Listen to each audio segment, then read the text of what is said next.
दिसंबर 2025 में DLF camellias का एक फ्लैट मल्टीपल लोगों को बेचा गया और जब बाद में इन्वेस्टिगेशन हुई तो पता चला कि ये 200 करोड़ का फ्रॉड है और जो बायर्स हैं उन्होंने ढंग से वेरिफिकेशन ही नहीं की थी। घर खरीदना ऑलमोस्ट हर इंडियन का ड्रीम होता है, लेकिन शॉकिंग फैक्ट ये है इंडिया में प्रॉपर्टी फ्रॉड के थाउजेंड्स केसेस हर साल रिपोर्ट होते हैं।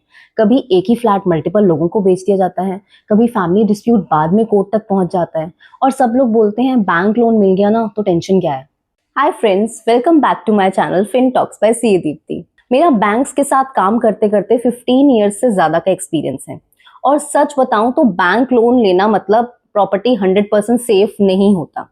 आज इस वीडियो में मैं आपको बताऊंगी प्रॉपर्टी वेरिफिकेशन का एग्जैक्ट प्रोसेस जो आपको क्रोर्स के फ्रॉड से बचा सकता है। प्रॉपर्टी सेफ है या नहीं, ये 3 चीजों पर डिपेंड करता है। सबसे पहला, ओनरशिप क्लियर है या नहीं। सेकंड, प्रॉपर्टी पर कोई लीगल क्लेम है या नहीं। और थर्ड, सेल लीगली वैलिड है या नहीं। अगर इनमें से एक भी पॉइंट वीक हो तो रिस्क स्टार्ट हो जाता है। बहुत लोग सोचते हैं बैंक लोन मिल गया मतलब प्रॉपर्टी सेफ है। रियलिटी थोड़ी डिफरेंट है। बैंक जनरली टाइटल वेरीफाई करता है, एनकम्बरेंस सर्टिफिकेट चेक करता है, लीगल ओपिनियन लेता है, लेकिन बैंक का ऑब्जेक्टिव सिंपल होता है। अगर बोरोर डिफॉल्ट करे तो बैंक प्रॉपर्टी रिकवर कर सके। बैंक आपकी इन्वेस्टमेंट प्रोटेक्ट नहीं करता, आपको अपनी इन्वेस्टमेंट खुद ही प्रोटेक्ट करनी होती है। इंडिया में कॉमनली ये प्रॉपर्टी के फ्रॉड्स होते हैं। सेम फ्लैट मल्टीपल बायर्स को सेल कर देना, इनहेरिटेड प्रॉपर्टी में एक एयर का कंसेंट मिसिंग होना, पावर ऑफ अटॉर्नी का misuse, pre launch project without any approvals, agricultural land को रेजिडेंशियल बता देना और अनफॉर्चुनेटली लोग ये सब बुकिंग के बाद डिस्कवर करते हैं। अगर आप प्रॉपर्टी बाय कर रहे हो तो ये 7 चेक्स जरूर करो। Step number 1, RERA check. अगर अंडर कंस्ट्रक्शन प्रॉपर्टी है तो प्रोजेक्ट रेरा रजिस्टर्ड है या नहीं ये जरूर चेक करो।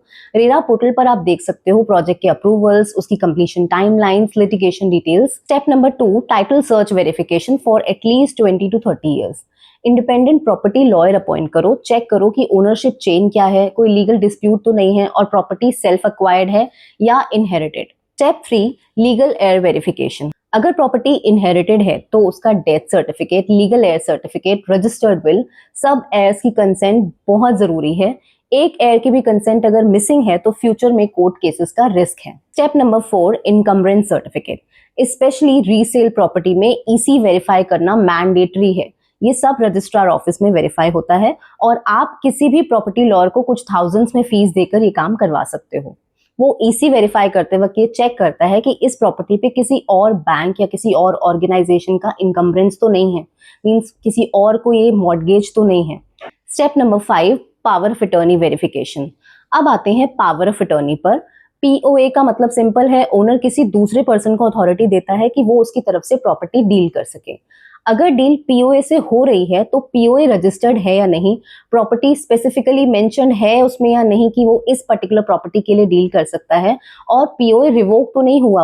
अगर पीओए रिवोक हुआ है तो ये सेल इनवैलिड हो सकती है। इसलिए पीओए से प्रॉपर्टी परचेज में एक्स्ट्रा वेरिफिकेशन जरूरी है। न्यूज़पेपर में पब्लिक नोटिस पब्लिश करना एक्स्ट्रा सेफ्टी लेयर ऐड करता है। Step number 7, occupancy certificate. Ready property में ओसी जरूर चेक करो। विदाउट ओसी पोजेशन लेना फ्यूचर लीगल प्रॉब्लम्स क्रिएट कर सकता है। और हाँ, अगर आप प्रॉपर्टी ऑक्शन में ले रहे हो तो डायरेक्टली बैंक के साथ चेक करो, सिर्फ अपने एजेंट पे मत रिलाई करो। ये सब डॉक्यूमेंट्री वेरिफिकेशन के साथ साथ फाइनेंशियल सेफ्टी भी बहुत जरूरी है, जो कि लोग इग्नोर करते हैं।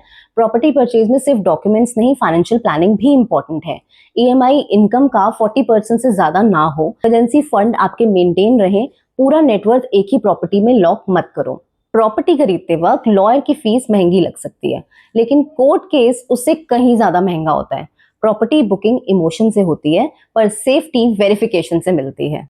अगर आप प्रॉपर्टी लेने वाले हो तो ये वीडियो सेव कर लो, शेयर करो किसी फैमिली मेंबर के साथ जो अभी फ्लैट देख रहे हैं और चैनल को सब्सक्राइब करो। तो मिलते हैं नेक्स्ट वीडियो में, तब तक के लिए स्मार्ट रहो और लाइफ में आगे बढ़ते रहो।